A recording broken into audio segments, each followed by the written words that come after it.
Hi guys, welcome back to my channel. I am interrupting the flow of my travel vlogs at the moment because yesterday morning I received a link to an article which left me feeling pretty shocked and very moved. I'm gonna read it to you, but I'll also put the link of the article in the description box of this video. I'm not too sure if it will still be up by the time you see this video. If it is, then it will give you access to the article which I read. The heading says, Emirates crew staff falls off the plane at Entebbe airport. And then there's a pretty graphic photo of the cabin crew member laying on the ground. So the caption says, the injured crew member lying on the ground after the fall. I'm gonna read it out to you, just to put context into this. Kampala, a crew member of an aircraft due to depart Entebbe International Airport has opened the emergency exit door and jumped out of a plane, sustaining serious injuries.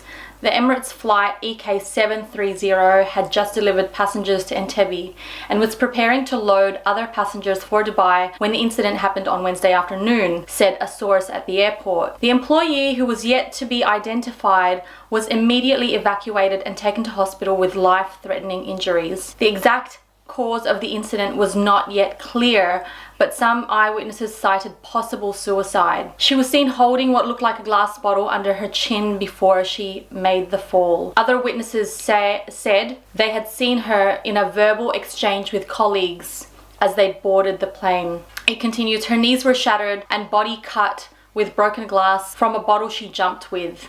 An eyewitness at the airport said. When contacted, the Principal Public Affairs Officer at the Civil Aviation Authority (CAA) confirmed the incident and said they were working on a press statement which will be released soon. Details to follow. I was getting ready for work when I saw this article and I was shocked, I was moved, but I do want to preface the rest of this video by telling you that I am no longer associated with Emirates. I do not fly for Emirates. Why I feel very strongly about it is because I did work there for a significant length of my life. I worked there from when I was 21 to 22 or 23 till 30, so I was there for 7 years. I just want to let you know that this isn't a slur on anyone. This is not a slur on the company. This is not to be disrespectful of the incident. If anything, what it just did was that it jogged some of my experiences. So what I want to do, and the purpose of this video, is just to share my experience, and I'm going to do my best to be completely unbiased as possible. I guess I do feel a bit of a responsibility towards sharing this because I regularly, very regularly get questions through all of my inboxes from other people who want to pursue the life of cabin crew and that career within Emirates, the company. So I feel like I have a responsibility to be a lot more transparent about the experience as much as I can. You know, in my previous videos you may have seen, you know, the funny stories. I've done some real talk series where I get a little bit more serious. The truth is, for the longest time I've been trying to transition some of my videos away from that because it's been a while since I've been cabin crew. It's been over 3 years now, but I can't ignore the fact that most of my 20s was spent living that life, and I do resonate a lot with some of the struggles or some of the challenges that a lot of people express that they have. Just know that this is from my personal experience. My personal experience may have nothing to do with my peers' personal experience. What I want to do is just represent that small portion of people who just need someone to be able to connect with or someone to be able to relate to. When you can relate to something and it's spoken about, then you start to get a little bit of clarity about some of the challenges that you might be having. Now, I reckon maybe I'm talking a bit conceptual here, so let me just jump into it. Okay, so before I moved to Emirates, I was living in the Philippines. I was on a sort of like a gap year. I finished university. I started a career in print media. I didn't want to take a career further that I wasn't happy with. So I took a year off. I moved to the Philippines. After about 6 months or so, I decided, I really want to travel the world, but how do I do that if I have, you know, financial responsibilities? And I said, I should be cabin crew. I think that'll solve the problem. Eventually I got the job. In my life, I've had some very amazing friends. Not to say I have had many friends in my life. I was just always that one girl who had one or two friends.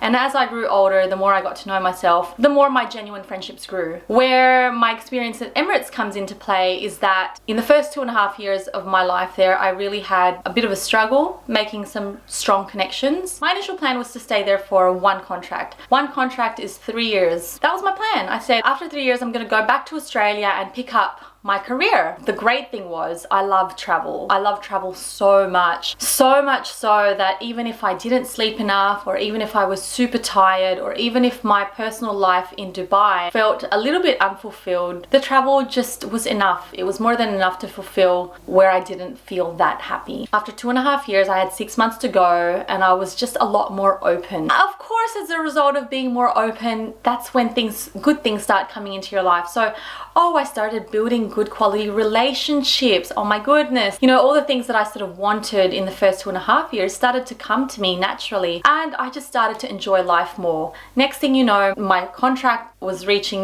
renewal. And I said, I'm pretty happy here. I'm gonna stay. So I think it was around the 4th year that I found someone that I really like who is now my boyfriend. We became boyfriend and girlfriend just before I was about to leave. So on my 5th year mark, I was preparing to leave. I started buying less things from my house in Dubai. I started sending things home, just preparing. And then I started dating my boyfriend, and my boyfriend was still very much loved the lifestyle and just was really loving life over there. And I didn't really want to just pull the plug for him, I didn't want to just finish his career because I was ready to go home. That's one of the biggest reasons why I stayed for another 2 years. Now this is the part that I guess is pretty relevant to the article which I read. When Billy and I started dating, I think I was super excited that just the guy that I'd liked for so long finally wanted to date me. We did some trips together. We did New Year's in Toronto. We went to Rome together. We did a lot of things together, which a lot of couples wouldn't just be able to do right away after they start dating. So we had quite a nice honeymoon phase. What I didn't realize was going on within me was that I was becoming less and less happy with living in Dubai. I just didn't know what I was looking for, but there was one thing that I did know, and it was that I was just ready to leave. I really started struggling with sleep patterns. I really started struggling to find, fulfillment in what I was doing. Yes, we had all the comforts that you could want. From a soul perspective, I was ready to go forward and see what the rest of life would be like. But from a physical perspective, I started to struggle, and that's what I was not aware of. My consciousness didn't tell me that I was struggling that bad. So I carried on. I worked in business class, and then what I did was I went and applied for a senior flight stewardess role. That's what they called it back in the day. You're no longer just playing a role in providing the service. You are now accountable for your crew, the people who have to perform their job, and for the passengers, of course. As an SFS, physically, you have more responsibilities and accountabilities, but you also get less sleep. So a couple things. I find this really hard to describe because I don't actually know what was happening with me at the time. All I know was that I was becoming less and less happy, more tired. I found it more difficult to sleep. So before my flights, I started doing things to help me sleep. At first, I started taking melatonin. It's a natural hormone that occurs in our body, but then it wasn't strong enough. So I started taking Panadol nights. Panadol nights? You've got Panadol, which is a paracetamol, but then you've also got Panadol nights. There's something in it that makes you drowsy. Even to now, I don't even like taking Panadol. I don't like taking medication, but I would weigh it up and I'd say, what's more important, to get some sleep so that I can operate well or better, or not get sleep? From a very basic level, that became my dilemma. Then I would take the Panadol nights, then I'd get a little bit of sleep, then I'd wake up and I'd feel super sluggish. So what I would do was I would drink strong coffee. It just became a habit of artificial ways of bringing myself down and then bringing myself up. I don't know whether that had any effects on my brain. So I'm talking about this from a perspective of a normal human who has this much knowledge on chemistry and biology and all of that. I was just a human trying to find a solution to my problem. Even though Billy and I had gotten together and I was very happy about that, we started to argue. And at first they were subtle arguments, like I wouldn't talk, or maybe I'll just go back to my apartment sooner. But then they started to become heavier arguments, and I started to feel like he was less and less there for me, even if he hadn't changed, but my feeling had changed. Then I just started to cry more, and I'm just telling the story from how I recall it happening. I started to cry more, I started to become more irritable, I started to become less patient. At a front, you wouldn't even tell. You would not even tell, because I was good at my job. I was great at customer service. I was quite bubbly on the plane. And I'll be honest with you, I did not stop liking people. Being with people was the thing that would take me away from my inner chatter. Until time passed, and I was on a holiday with some girlfriends, and one of my girlfriends made a comment to me. She looked at me and she goes, "You're so funny." And I was like, "What do you mean?" And she goes, "You know, like when we talk, it's like you're here, but you're far away." It was a passing statement, but it stuck with me since then. And it brought some awareness to the fact that then my behavior started to change from being with people, to enjoy them, to then being with people, but then being in my head. So I started living in my head. How long did this take to happen? I guess this happened over a span of 2 years, because I was ready to leave at the 5-year mark, and then we ended up staying the 2 extra. By the end of the 2 extra, Billy and I, our fights, you know, they evolved. There was nothing violent or anything like that, but I started to raise my voice a lot more, started to shout a lot more. Didn't shout often, but I started to cry a lot more. There's one moment that I was sitting on the couch. Wow, this makes me a bit emotional. It's crazy, because when I think about it then, I guess this is probably the moment where I started to realize that something was wrong. And I just said, I just don't know why. I don't know what I'm feeling. I don't know why. I'm a happy person, you know, like it was so disappointing for me, to myself, to be so in despair. And about what? I didn't know. And so I remember sitting on the couch and I was crying to him. I don't know what we were fighting about. And I just said, I just don't want to be here anymore. I don't want to even be in my body. Wow. For me to, understanding that and hearing that now, it's like I'm in such a different place. But that was probably an indication that I already was in a pretty unhealthy state of mind. That was the moment where I started to realize that I was very, very, very lost. I didn't like how I was feeling. In my head, I had a lot of very negative self-talk. Back then, I just thought I feel annoyed, I feel frustrated, I feel tired, I'm exhausted. When I started to know that something was up with me, I didn't know who to reach out to, because what was I gonna come to them with? What, I'm sad? So I didn't really know who to go to. I carried on with my friends. My friends were there for me. If I was annoyed, I would talk to them, and that was it. But there was something underlying, and it was just shit. In an attempt to fix myself, I tried a few things. The very first thing was ayahuasca. Wow, I've been wanting to talk about this story for a while. After we resigned from Emirates, one of the last things that we did was we went to Peru. We went to the jungles in Peru, and we did ayahuasca. One of the things about the questionnaire about answering about ayahuasca, it said, do you have depression or anxiety? I didn't know. Maybe I did, maybe I didn't, but I feel as though I had the symptoms of that. Long story short, I answered no. Then I did ayahuasca. I did 2 ceremonies. So for those of you who know what it is, great. If you don't know what it is, do a little bit of research. I may talk about it in another video, but I did 2 ceremonies of ayahuasca, and it was very hard for me.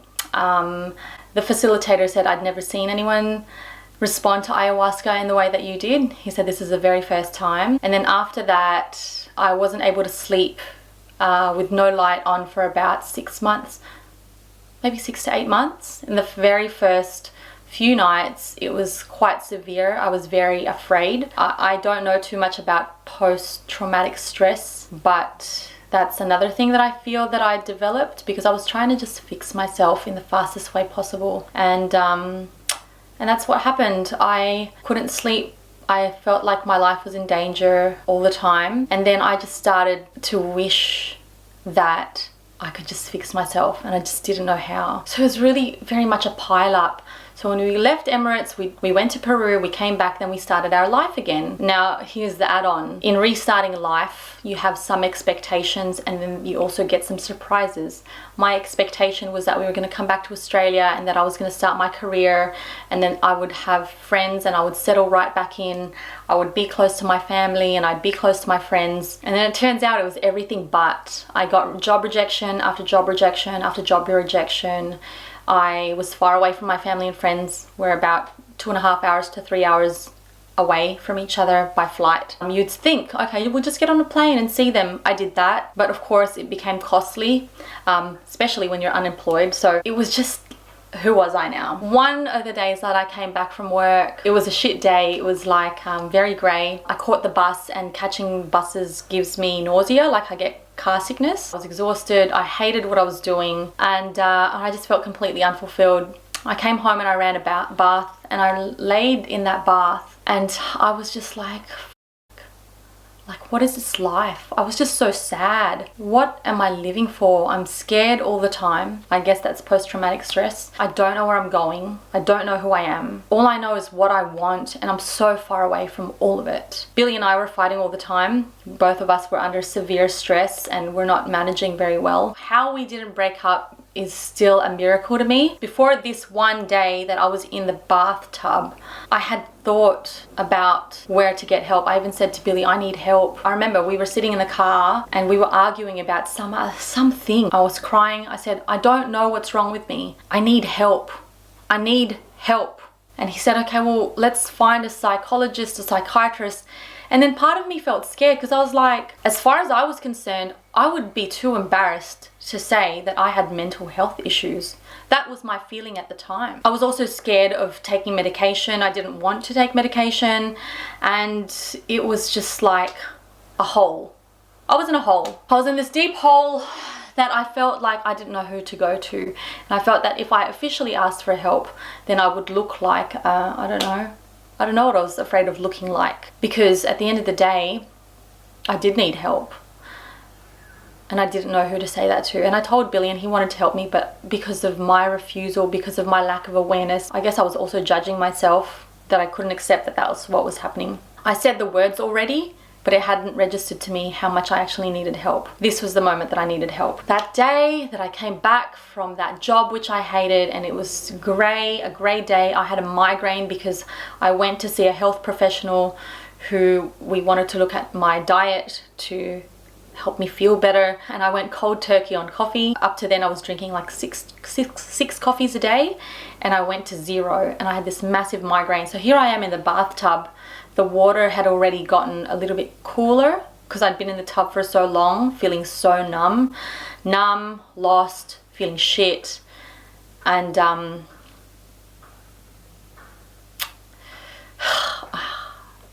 hesitate to say this because I can't believe I actually thought it. I remember sitting in the tub and I just said, what if you just drowned yourself? Like, could you do it? Could you just go under the water and not come up? The thing is, this wasn't the very first time that I had thought about what would happen if something just happened to me. And I said, well, nothing would happen.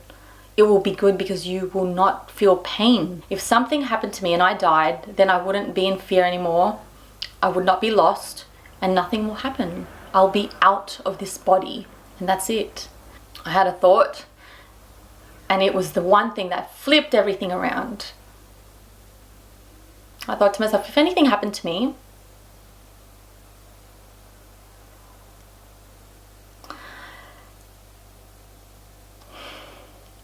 my mum would suffer. She would suffer forever.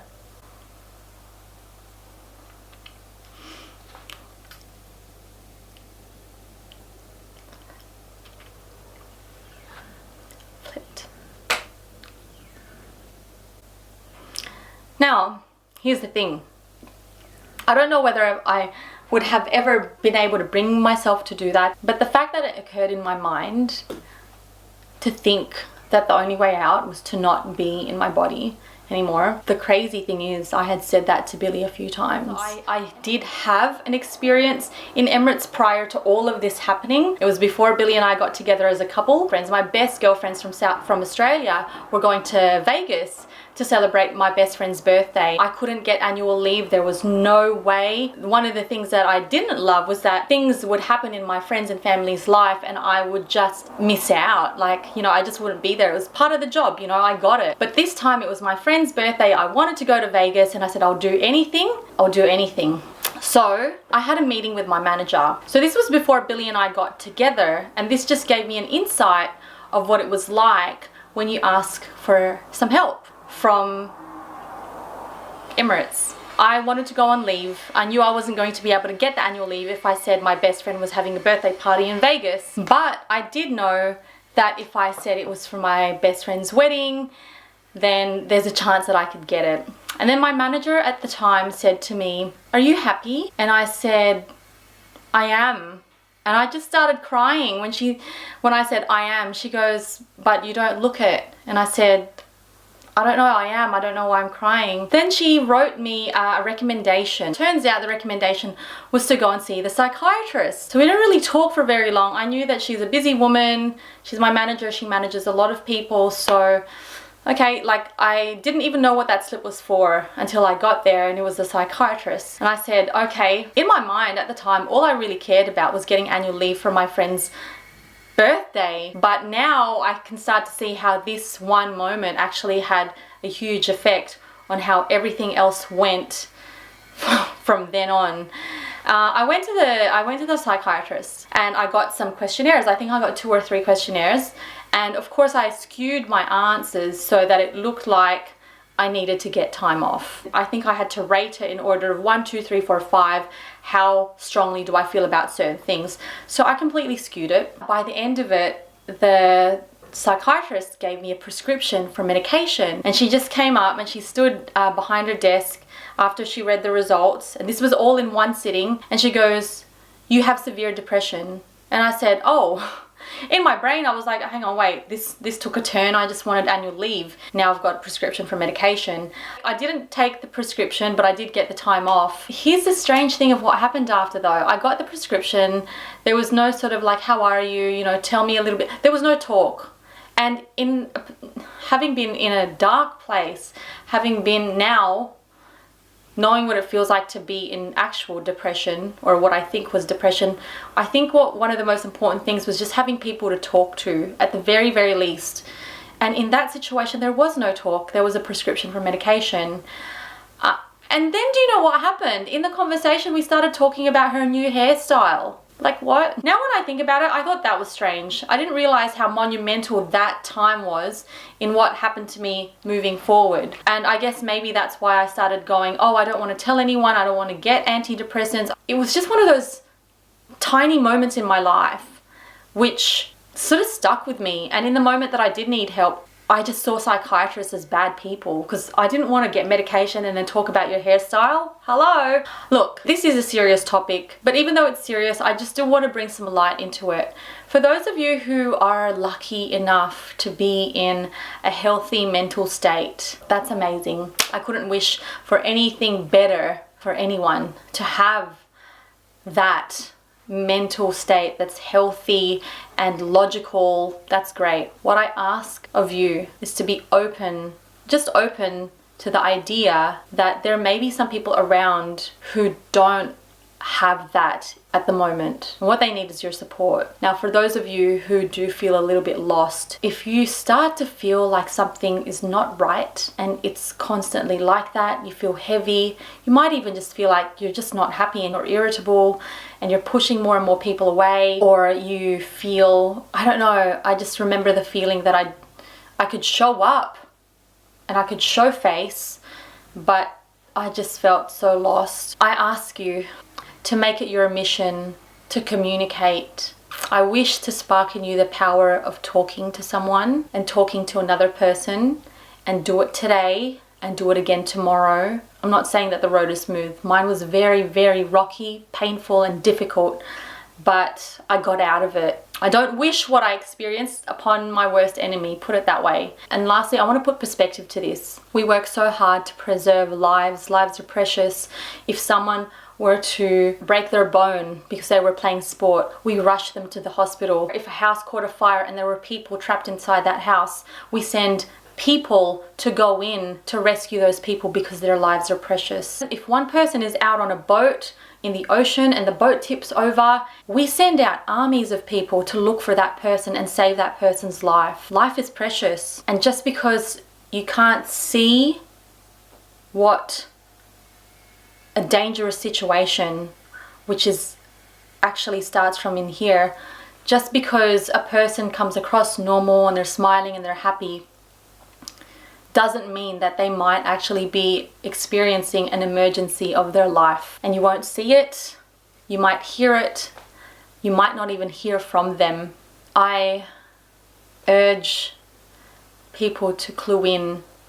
I was very lucky that there were some times that I would just have friends and they never knew how deeply dark it was for me at the time, but they would just message me, hey, are you okay, babe? And when it came to the moment where I just thought my life was shit and it was worthless and I didn't understand the point of it anymore, I thought about all those people who gave me care and love and would talk to me. Even if we never really talked about what was going on in here, we just talked. So if you don't feel like you have anyone, make it your mission. If you don't know what your mission is today because you don't know what else is going on in your life, and you don't know who you are, I'm gonna say it again, make that your one mission today and then make it your mission again tomorrow. I don't know what else to say. All I know is that me, with no guidance, with no courage to truly speak about how hard it was for me at the time, out of sheer desperation and one moment which turned my mind around, I want to let you know that it's possible to turn it around. And the greatest thing for me right now is I feel as though that moment of my life, which went for years,